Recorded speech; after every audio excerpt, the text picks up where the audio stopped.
right, let's start with the cold open here. Stone Cold is walking, and he's talking. He's here this week. Stone Cold showing up at the beginning of the show is like way better than, I mean, his track record is horrible. Yeah, right. This guy sometimes shows up right before his match. That's fucking crazy. Well, he sees a Coors Light silver bullet truck, and the driver recognizes Stone Cold and asks for a little autograph. The guy asks for an autograph, and Austin says, well, I'm kind of busy right now. How about I do you one better? How about I get you a seat? And the guy's finally, he's like, oh, fuck, thanks, appreciate it. And then Austin walks into the building. I will say, before we get into all this, by the way, the order of events here, I didn't know that this is how they went down. No, me neither, yeah. I definitely did not. I thought this was the end of the show. Well, for reasons that feel like very apparent when dealing with soaking the ring, I definitely thought this was the last thing on the show. Yeah, me too, yeah. So Michael Cole and Jerry Lawler welcome us into the Pepsi Arena in Albany, New York. Pepsi, I love Pepsi. Old North Carolina special at Pepsi, right? You take claim for that. That's right. There's a whole factory right down the road from me. Yeah, we steal from it often. No, we do not. Oh, sorry? No, we do not. Right, no, and why the fuck would you? Right. There is a 4-piece DX sign where they all do the suck it taunt, and they can control how fast they're doing the suck it. And X-Pac sign is going nuts. What a fantastic sign. Super creative. Like, the boys are going at it. That's a great time with the boys. It's a little unfortunate that, like, I mean, obviously it's meant to be crotch chops. Definitely just looks like it's 4 dudes jerking off on time. It's kind of what they were doing anyways. I guess that's fucking true. Yeah, sure. Triple H did it when he wasn't even Triple H later tonight. Yeah, you're right. Which was fucking great, by the way. I didn't know that was this episode either. This is, I believe, the go home to WrestleMania 15. Yes, that's right. Big pay-per-view for them. Well, Stone Cold takes on the Big Show, Paul White, tonight live. They're still playing with his name. Sometimes he's just Paul White. Sometimes he's Big Show. Sometimes he's the Big Show Paul White. We start off the evening. We have the Corporation Town Hall. Yeah, I mean, like, I guess I should have known some promo was going to start the show. But even as it was going on, I figured that just they come out again later. Mm-hmm. Yep, I absolutely expected that. But that is not what's going on.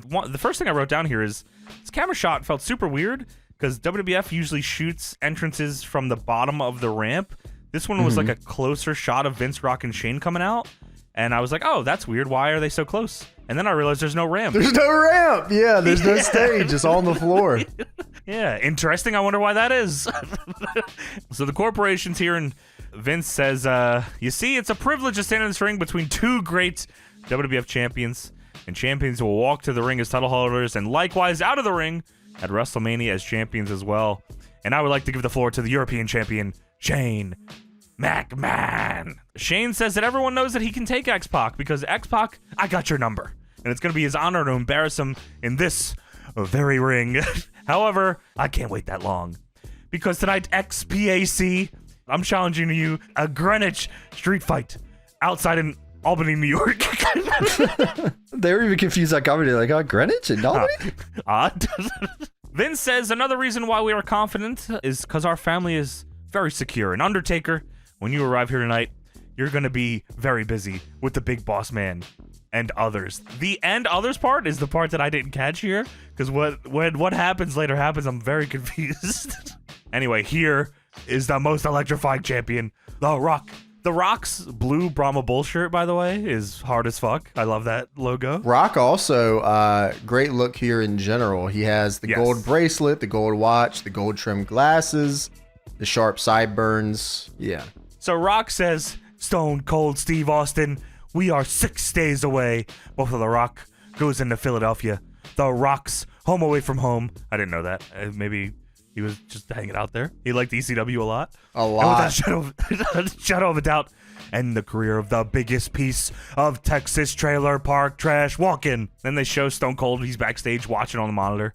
They show this on the Tron. Rock says, that doesn't surprise The Rock that you're watching back there, because there's something about The Rock that draws you to The Rock. There's an aura about the Great One. I said, oh shit. Aura farmer. The Rock. Wow.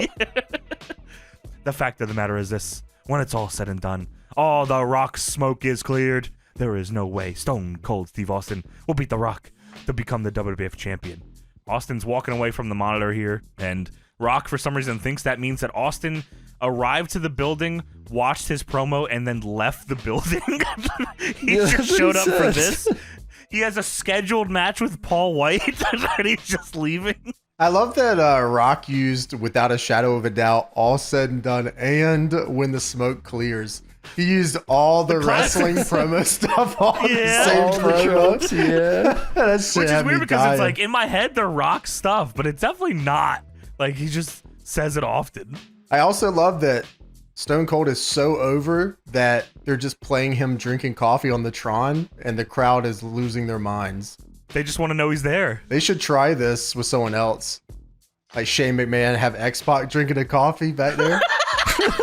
We could test the reactions, see who gets a bigger one. So Austin walks away from the monitor and Rock says, "You're damn right he left the building. You go out there and get yourself a breath of fresh air, and you make no mistake about it. The Rock lives for two things, and the first thing is to entertain the millions. And the second thing The Rock lived for is to kick your monkey ass all over God's green earth if you smell what The Rock is cooking." That was awesome. Wow. So Vince says, anyways, so everyone's saying Stone Cold, it's not fair that Stone Cold doesn't take on the Big Show. And Vince says, you're right, it's not fair. So therefore, to make sure that Austin is 6 feet under and to make sure things are fair tonight, I'm appointing a very special guest referee. Hey, shut the fuck up. The referee will be The Rock. And Mankind's music hits. Oh my. And Mankind comes out and he's in his, of course, very official referee shirt, which is just drawn on ref stripes, which is very awesome. And Mankind says, that's a good idea, Vince, but you see, I got a better one. Seeing as I am the best referee there is, the best referee there was, and the best referee there ever will be. Hey, didn't you were threatening to quit when Brett got screwed? Don't fuck with the Hitman. What's wrong with you? He's probably Knock it on off. TV right now. Yeah, yeah, you're right. Kicking Vampiro's ass. I suggest The Rock and I get it on in that ring tonight, with the winner becoming the special guest referee. What do you say, Vince? And Vince says, no. He says, you were drinking too much with Stone Cold in the back there. And Mankind says, Rock, what do you say? The great one, that's you. The testicular one, that's me. I'm glad that he had to fucking, just in case The Rock wasn't sure. Well, Rock says, after The Rock contemplated that, the great one says, you can kiss his ass. Rock, I gave that up for Lent. What? Well, I thought you'd say that, and Vince, I also thought you'd make The Rock the special referee, so what I did was, I went to this doesn't make any fucking sense. I went to San Antonio, and I got Commissioner Michaels to sign, seal, and deliver a contract that in that very ring, there will be a match between Rock and Mankind, and the winner will indeed referee the main event. How the fuck did he know this was going to happen? Who am I to doubt Mankind? I guess maybe he got He's a scoops. jam up guy. I mean, it just You could have just started with the paperwork. Like, I got this paperwork, and we're doing yeah. that tonight. Why didn't he start the show with the promo? I'm refereeing the main, guys.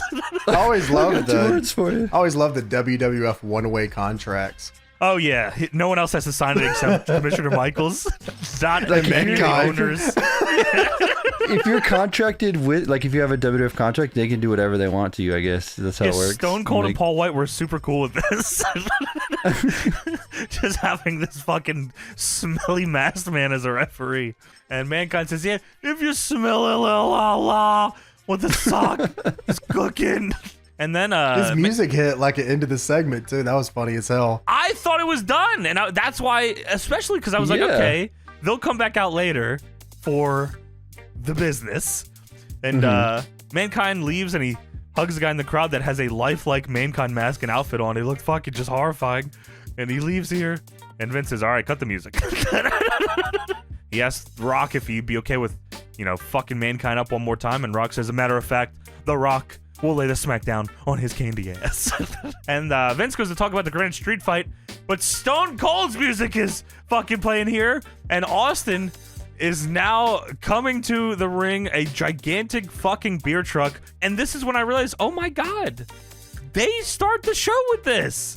That is crazy to start the show with this. Like, wow. And Austin almost just destroys the Titantron. The Titantron lifts, like, my brain, I guess this was like, it wasn't until here that my brain ever realized how this was set up. I thought it was like, the Tron was like a big standing piece. But this is actually something they hang from the ceiling? Yeah, it's all, I guess so. It's all rigged from the ceiling. I will say, I imagine everyone's pants were collectively shit when it came forward that far. I mean, that thing barrel rolled the Tron. What if that fucking fell? Oh shit, sorry.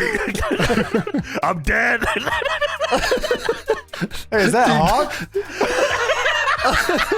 I'm still thinking of Austin going, I'm dead. He just dies before the main event The of Tron Mania. crushes him before WrestleMania. For the main event of Raw versus the Big Show, everyone was looking forward to. They're more upset about that. Now who's gonna main event this show? Well, I'm here. I'll get in that main event. Mr. McMahon. No, I you actually won't. asked Sean, in the case if Stone Cold dies, can I be in the main event? I have another contract right here. La la la la la. Yeah, so the Tron almost kills everybody. They cut the Vince Crazy. and his face is just completely shocked. He's fucking... O-face. Dude, legit O-face. The truck stops outside, right at ringside, and Austin climbs on top of the truck, and Austin says, "If you're ready for WrestleMania, give me a hell yeah." The crowd says, "Hell yeah." You damn right. Because Stone Cold Steve Austin has been jerked around long enough, and I will say this, with Paul White as the special referee or without him, it really don't make a damn, because that belt is coming with me, and that's all I got to say about that. I have more to say, though. Please do not end the segment. For the last few weeks, and Rock is talking shit in the ring, shut your little lips. Me? Before I Dude, come that's down so there funny. and punch your little glasses off right now. For the last few weeks, I come out here and I sit here and I listen to you spin your little nursery rhymes about Jabroni Avenue or Know Your Old Boulevard. Jesus Christ, son, you better get your ass serious, because Stone Cold Steve Austin is going to take his ass to Philadelphia, check right into the SmackDown Hotel, roll right into Route 316, and burn that son of a bitch to the ground. Fucking crowd loses their mind. Rock is fucking pissed. Jerry Lawler just keeps saying he's just spamming it now. Oh, every time Austin says something, they're like, Loses in his and then The mind. Rock says something back. Oh. You look at me, take your little glasses off so I can see your little eyeballs, son. Because I want you to look right here when the bell rings and the match is over. You are looking at the next WWF champion, and that's the bottom line, because Stone Cold said so. And then Austin gets in the truck and leaves. Backs up. They back it up and they make sure to get the Tron this time. Sean goes the other way. Oh. And then it swings forward and shoots into the ring and kills everybody. So Austin gets off. He's standing on the hood of the truck now and says, the big celebration afterwards, Stone Cold's going to drink a hell of a lot of beer. But I think we should share a pre-match beer right now. So Austin climbs down, and the corporation don't understand what that means. And The Rock has a lot of shit to talk while Austin is, they're watching him pull the longest hose ever from the side of this truck. But nothing is to be done about it because The Rock has shit to talk. And Rock says, I'll tell you what, Stone Cold Jabroni, you come out here, you make your idle threats like you're the great one, but obviously you're not. So The Rock says, you take that truck and you drive it back down Know Your Old Boulevard, you drive it right back to Jabroni Drive, and you check. And fucking just as he's still in the middle of a sentence, Austin comes back with this gigantic hose, and this thing unleashes all over the fucking rig. Like, this is an egregious amount of liquid. It's the pressure of a fire hose, too. It is a fire hose, but it's like that pressure, the water it pressure must be. of like putting out a fire. It's insane. That would be even funnier if he just came out in a fire truck instead. You might wonder why I'm in this. Just rip their skin off with a big hose. I had another idea, but it didn't work out. So Austin is, he's dousing these dudes. He fucking climbs on the apron. He's spraying Vince in the fucking head with it as Vince is laying on the mat, and he's spraying him down so crazy. He sprays it at Shane. Then there's a very small moment, and the camera cuts away pretty quickly, but there's a small moment where he fucking aims it at his own face and starts drinking out of it, and It annihilates him. Blasts my deadbeat backwards. Dude, he's so fucking like. I'm surprised he didn't get a concussion from it. Oh, shit. His clothes come off. He's like butt ass naked, just He standing there. falls off. He's no mercy naked. He falls off the apron. Vince is swimming in the ring in this just puddle of fucking beer. Oh, I love the Vince swimming shit. Yeah. Dude, the Vince swimming is fantastic. How the fuck did this not ruin the ring for the night? I was gonna say, usually when they do this stuff, they have like a red carpet or a black carpet in the ring, you know, like when they do something like that. Maybe they had 17 canvases stacked up. Yeah, you're probably right. That would have been funny as shit if there was just like a big tarp in the ring. Just like 6 big tarps everywhere. Coors Light tarp. Everyone's in got the a ring. promo in like a poncho. Nobody, yeah, they don't going explain it either. So yeah, Austin fucking just douses these dudes in beer. Everyone's soaked. They're fucked up. Vince is like squeezing beer out of his suit. That's how, I mean, this shit's fuck. I mean, it had to hit the crowd too, right? Yeah, definitely. There's no way people didn't get drenched. Yeah. Yeah, I mean, just absurd. Lawler says, that's a $3,000 suit. And Cole says, it was a $3,000 suit. Fuck you. JR's not here. Fuck you. I also can't believe we talked about the milk one first. Oh, I know. Just weird how that works. I can't believe that. Yeah, I mean, it's good because we had something for the whole 316.